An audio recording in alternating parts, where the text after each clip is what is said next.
Hi, yoga teachers. It's Aneta Itchak here. Hope you are having a good day.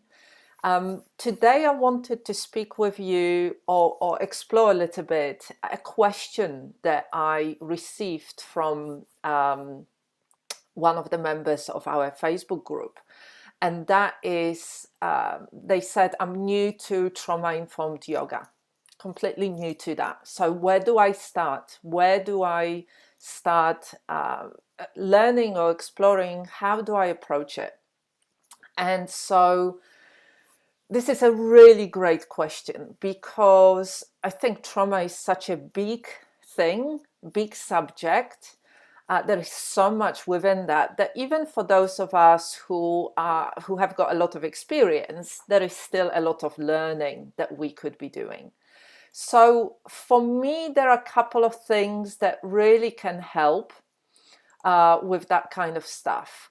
Number one is to really educate yourself.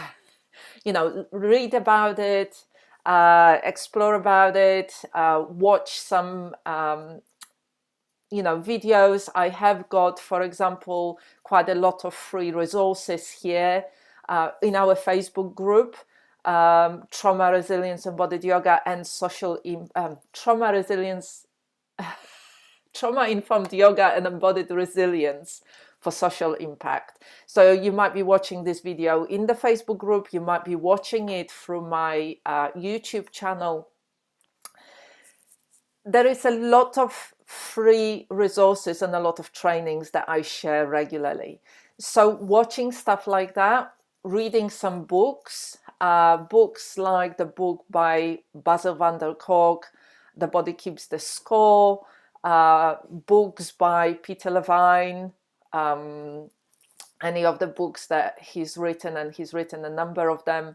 So really educating yourself about trauma, about polyvagal theory,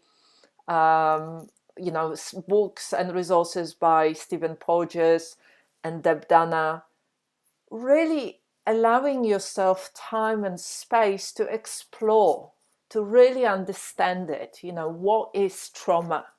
The big T, the small t trauma. I'll really keep coming back to it. And also when I think about it, I think about the 4 R's of trauma-informed care. And I wanted to share them with you because I think they can be a really great guideline for us of how to work in much more trauma-informed way. So the 4 R's of trauma-informed care are realize the widespread impact of trauma and understand the potential paths to recovery. Recognize the signs and symptoms of trauma in clients, family, staff, and others involved in the system. Respond by fully engaging the knowledge about trauma into policies, procedures, and practices. And the last R is resist re-traumatization of children as well as the adults who care for them. And, for me, it really brings together everything that we need to be mindful and aware of and what we need to know around trauma. So let's look separately at each one of those. So the first one is realize. So realize the widespread impact of trauma and understand the potential paths to recovery. Trauma can happen to anybody. And the last couple of years going through the pandemic have brought up a lot of stuff for many of us. I've worked with many people who experienced trauma in their childhood, did quite a lot of work and therapy around it, and were managing really well. But when the pandemic and the lockdowns happened, they became really triggered. And the trauma and the symptoms of trauma started to come back. So really understanding that after the experience that we had over the last 2 years, but also, our personal experiences. You never know how somebody, you never know everything about somebody when they come into your yoga class, when they come into your workshop, when they connect with you through the social media. People will tell you their story, but only when they are ready. Only if it feels right for them to do so or safe for them to do so. And so we need to be aware that people, the clients, students that we work with, potentially have experienced trauma in their life, whether in their childhood or as adults or in the last couple of years. And that we need to understand loads more about trauma in order to support them in a way that is right. And yoga can be amazing tool, amazing practice to help with somebody in their recovery. And when I say about recovery, I don't mean working as a therapist, unless you're a trained therapist, but really helping somebody through the bottom-up approach, through their body, through the practices that we share, connect more with the inner sense of stability, inner sense of safety, inner sense of connectedness, to really start feeling more empowered in the way that they are, in the way that they connect within themselves, with others, with life, with their work, with their commitments. Yoga can be an amazing path, an amazing practice, because, when you look at the trauma experts like Peter Levine, like Bessel van der Kolk, like Stephen Porges, all of them are using practices, for example, practices like breath and movement now to help their clients in their recovery. So yoga can be a real powerful tool, powerful practice to help somebody on their path to recovery. The second R, recognize. Recognize the signs and symptoms of trauma in clients, family, staff, and others involved in the system. This is a big one, a really big one. To be able to recognize the signs and symptoms of trauma in people that you work with and also in people around you, within your family, within your co-workers, within your clients, or anybody that you come across with, is one of the most important things to know and understand. This is why in our 80-hour trauma-informed yoga and embodied resilience teacher training and mentoring, we have got the whole module on the signs and symptoms of trauma. Because, as I said earlier, people often will not tell you their life history, their experience of trauma, but they will be presenting in a certain kind of way. And so as a practitioner, it's really important that we are able to recognize those signs and symptoms in somebody's presentation without them having to tell us the story behind it. And only if we are able to recognize the signs and symptoms, then we are able to respond by fully engaging the knowledge. If we don't recognize the signs and symptoms, we can't do anything about it. So the third R is respond. Respond by fully engaging the knowledge about trauma into policies, procedures, and practice. And as a yoga teacher, as a trauma-informed yoga teacher or practitioner, the way that you teach, the way that you facilitate your events, your offerings, your classes, your workshops, your courses, needs to be trauma-informed. It needs to come into everything that you do. The way that you teach movement, the way that you teach breath, the way that you teach meditation, the way that you teach other yoga practices, the way that you coach somebody, the way that you work with them, if you provide massage, if you offer massage, or any kind of touch practices. When you bring that understanding into everything that you do, it really changes how you work, how you connect with people. It also comes into, for me as a yoga business mentor and coach, it also comes into how we structure our business, how we connect in every single way, at every single stage with our clients and our students. And for me, with other yoga teachers that I train and mentor. And the last R is resist. Resist re-traumatization. And again, that is about really understanding the impact of the way that we work has on anybody. And the way that we are has on anybody that we come into contact with.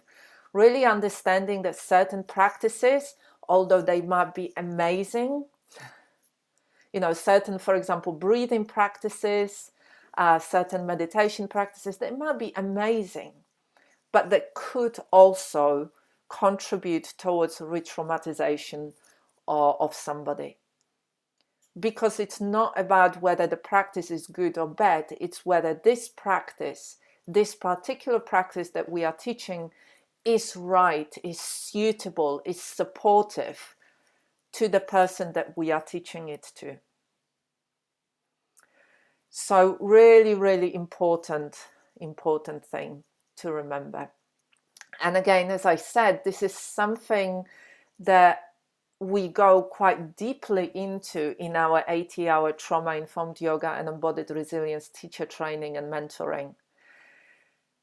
And so from those 4 R's of trauma-informed care,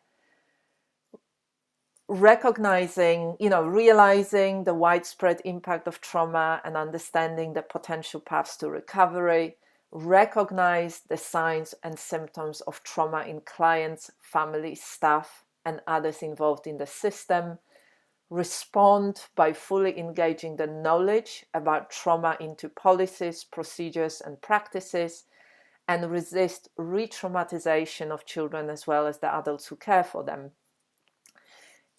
And anybody that we come into contact with. From here, it's really important as practitioners that we ask ourselves, so what is the next step? And the next step is really learning more about trauma, as I said at the beginning, learning more about trauma, understanding what trauma is, learning to recognize those signs and symptoms, learning to respond in a way that we practice and teach and facilitate our offerings to others, bringing that understanding into everything that we do. And so from here, there are a number of trainings. So I offer a number of CPDs, continuous professional development trainings, 3 or 4 hour trainings that are an introduction to trauma-informed yoga, an introduction to somatic and compassionate practices in trauma-informed yoga. There is a number of them, as well as the big training if you'd like to go deeper and really have 3 months of going deeper into understanding trauma, understanding polyvagal theory, understanding how to use yoga practices, but also work with the focus on embodied resilience, so bringing somatic and embodiment tools into your work with your clients and your students. And our next 80-hour trauma-informed yoga and embodied resilience teacher training is starting in October, the 7th of October, and I am already speaking with a number of people. I think there are 5 places that are gone already. It is a small group training. There will be a maximum of 14 people within the training, And if you are interested, reach out and have a chat with me. I offer a free call where we can talk and see whether the training is right for you, what you are looking for, and I will be very happy to support you and help you, answer all the questions that you have. For me personally, every yoga teacher, movement practitioner, and wellness practitioner needs to understand this stuff, needs to understand what trauma is and how to work more with trauma-informed approach. Trauma is something that's been around for a long time. I've been working, with trauma and mental health and addictions and domestic violence, and child protection for the last 22 years. But trauma has been around for a long time. And I personally have seen a lot of changes, and it's such a positive thing that so many of us are talking about it. So many of us are learning more about trauma, and so many of us are getting education around it. Not education, and when I say education, I don't only mean the academic education of understanding the theory, what polyvagal theory is, what's happening in the body, all of that kind of stuff. This is all great, and we need to know that, but really education in much more embodied way. How to really work, having the skills, for example, the skills to recognize the signs and symptoms. This is really important because there is no shortcut to experience. And experience is everything. Just like, we could talk about yoga and mindfulness, how wonderful practices they are. There is so much benefit to them, and this is so important and helps with health and helps with connection with yourself and all of that kind of stuff. It helps with stress and anxiety. But unless we actually sit down and practice, get on the mat or get on the cushion, practice mindfulness day after day for a period of time, practice yoga day after day for a period of time, we don't really understand without that practice what those practices are. We just stay on the mind level. This is why embodiment allows you to go deeper into the body, into like embodied experience. That's what we want in the way that we teach in trauma-informed approach. So I hope that makes sense. I'd love to hear what you think about, the 4 hours of trauma-informed care. And if you have got any questions, as I said earlier, just reach out. Let's talk. Let's schedule a free call, and let's see if I can support you in any way moving forward so you can teach in more trauma-informed yoga approach. Have a really good day, and I will be seeing you within the group again next Friday. Take care.